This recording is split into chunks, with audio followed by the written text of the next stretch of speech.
मेरी ट्रेन धीरे धीरे प्लेटफॉर्म पर पहुंच रही थी और मुझे बहुत घबराहट हो रही थी। मैं एक कोच में अपने छोटे से सूटकेस के साथ गैलरी में खड़ी ट्रेन के रुकने का इंतजार कर रही थी। जैसे ही गाड़ी ठहरी मैं झटके से नीचे उतर गई। स्टेशन से बाहर निकली तो सवारियों की तलाश में ऑटो रिक्शा वालों की भीड़ जमा थी। शहर में अनजान सी लग रही अकेली जवान लड़की को देखकर 5-6 ऑटो रिक्शा वालों ने मुझे घेर लिया और अपने अपने लहजे से पूछने लगे, बहन जी कहाँ चलोगी, मैडम किधर को जाना है। मैं खामोश सी खड़ी रही, सिर्फ कहीं ना जाने का गर्दन हिलाकर इशारा करती रही। कुछ ही देर में भीड़ छट सी गई। सब कोई अपनी अपनी जगह चले गए। मैंने अपनी सुराहीदार गर्दन को इधर उधर घुमाकर देखा। थोड़ी ही दूर पर एक ऑटो रिक्शा वाला एक किताब लेकर ड्राइवर सीट पर पता हुआ दिखाई दिया। मुझे वह इंसान बहुत सही और समझदार लगा, इसलिए मैं छोटे छोटे कदमों से उसकी ओर बढ़ी। लोक सेवा आयोग चलोगे, मैंने पूछा। जी जी जरूर मैडम, मुस्कुराते हुए उस ड्राइवर ने अपनी किताब बंद करते हुए जवाब दिया। क्या लोगे जाने का? फिर मैंने अपनी बात संभलते हुए कहा, मतलब किराया कितना लगेगा? मैंने सूटकेस ऑटो रिक्शा में रखते हुए पूछा। 80 रुपया मैडम, उसने बताया। मैं झट से ऑटो रिक्शा में बैठ गई और बोली, जल्दी चलो। ऑटो रिक्शा शहर की भीड़ से बाहर निकला ही था कि ड्राइवर ने पूछा, आईएएस का इंटरव्यू देने के लिए आए हैं शायद आप? जी हाँ, मैंने छोटा सा जवाब दिया। फिर अगले ही पल मैंने पूछा, तुम्हें कैसे मालूम कि मैं इंटरव्यू देने आई हूँ? जी आप पहले तो लोक सेवा आयोग जा रही है, दूसरे इन दिनों इंटरव्यू चल रहे हैं। और क्या? मैंने पूछा। वो नौजवान बोला, आपका पहनावा बता रहा है कि आप किसी बड़े पद के लिए ही इंटरव्यू देने आई है। फिर उस ड्राइवर ने आगे कहा, काश आज मैं भी। मैंने कहा, क्या मतलब काश आज मैं भी का? क्या तुम भी? मैंने थोड़ा हैरानी से पूछा।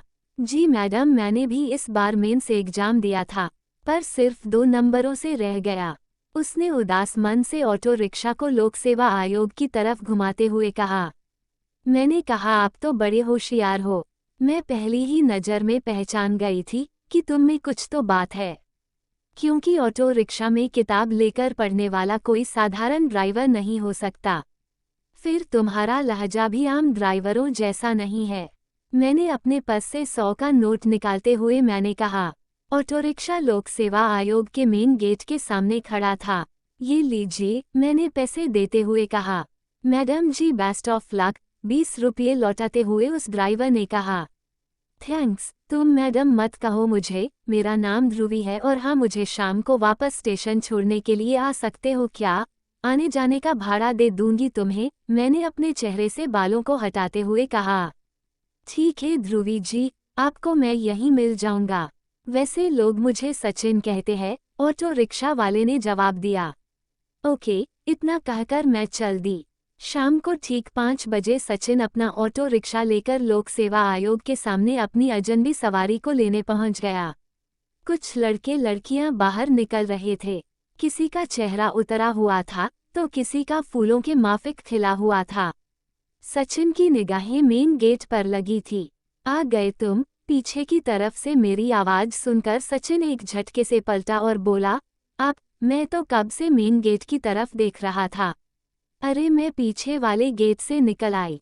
कैसा हुआ आपका इंटरव्यू? बहुत ही बढ़िया, मुझे पूरा भरोसा है कि मेरा सिलेक्शन हो जाएगा, मैंने ऑटो रिक्शा में बैठते हुए कहा।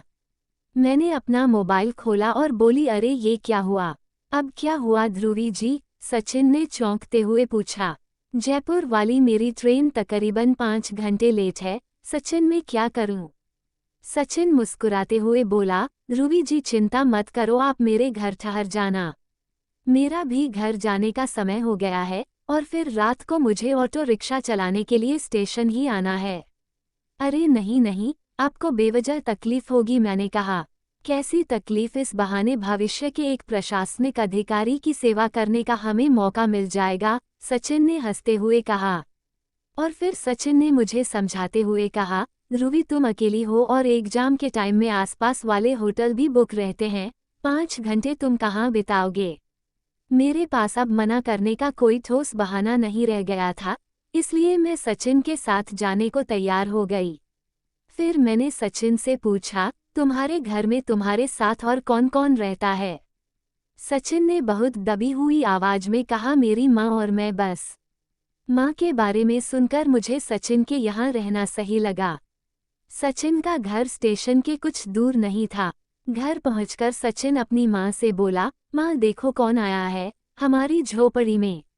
सचिन ने अपनी माँ से मुझको मिलवाते हुए कहा। बूढ़ी माँ ने पहले तो पहचानने की कोशिश की, पर अगले ही पल वह बोली, बेटी माफ करना, मैंने तुम्हें नहीं पहचाना।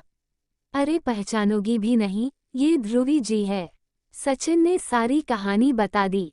सचिन की माँ मेरे लिए खाना बनाने किचन में चली गई। मैं भी किचन में जाकर उनकी माँ का हाथ बटाया। फिर हम सब ने साथ बैठकर खाना खाया। 3-4 घंटे में ही मैं सचिन के परिवार से घुल मिल गई।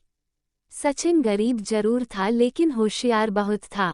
घर में अनाज कम थे लेकिन किताबों का ढेर पड़ा था।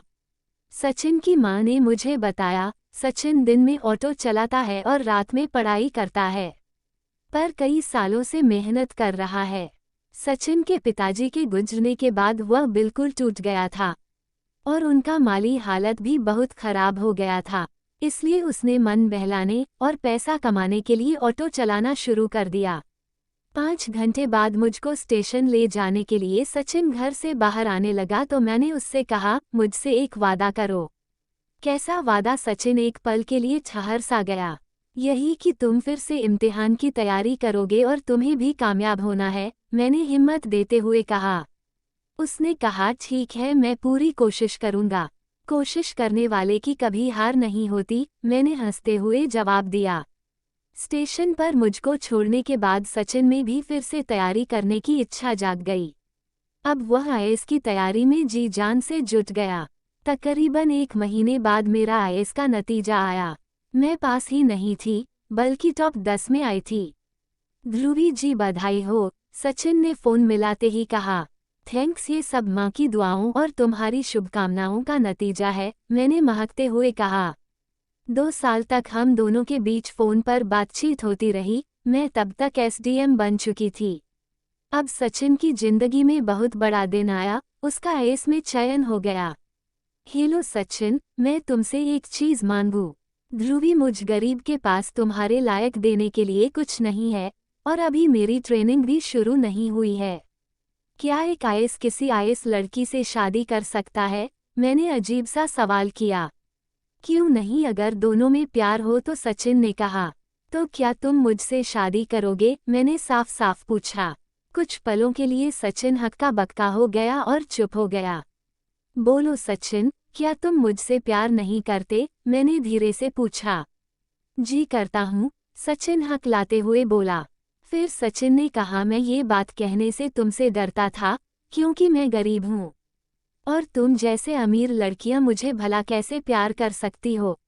लेकिन मैं नहीं जानता था कि तुम भी वही महसूस कर रही हो जो मैं महसूस करता था।